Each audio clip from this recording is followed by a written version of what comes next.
వివేక హత్య కేసు విచారణ పూర్తి కాలేదు. ఛార్జ్ షీట్లు అయితే 2 పడిపోయినాయి. ఇంకా మిగతాది ఏమవుతుందనేది చూడాలి. అందులో ఇప్పుడు సుధా సింగ్, ఆ తర్వాత రామ్ సింగ్కు బదులుగా వేరే వాళ్ళతో ఏవించారు. అది పక్కన పెడితే ఇప్పుడు వివేక కేసులో కడప కోర్టు ఇచ్చినటువంటి గ్యాగ్ ఆర్డర్లు, అంటే తమ మీదన ఎలాంటి నేరము నిరూపణ కాకముందే తమని హంతకులుగా చూపెడుతూ సునీత మాట్లాడుతున్నారు, షర్మిల మాట్లాడుతున్నారు, చంద్రబాబు మాట్లాడుతున్నారు, పవన్ కళ్యాణ్ మాట్లాడుతున్నారు. వాళ్ళందరూ మాట్లాడడానికి వీల్లేదని గ్యాగ్ ఆర్డర్లు ఇవ్వమని చెప్పి అడిగితే లోకల్ కోర్టు ఇచ్చింది. దాన్ని సవాల్ చేస్తూ ప్రస్తుతం హైకోర్టుకు వెళ్ళినటువంటి పరిస్థితి.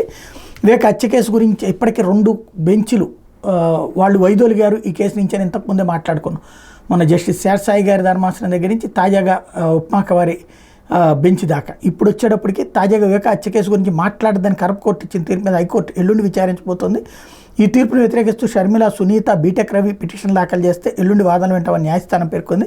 మరోవైపు వివేక హత్య కేసులో ఎన్నికల్లో ప్రస్తావించద్దని వైసీపీ నేత సురేష్ బాబు దాఖలు చేసిన పిటిషన్ మీద కడప కోర్టు ఇచ్చినటువంటి తీర్పే ఈ మొత్తానికి కీలకమైంది.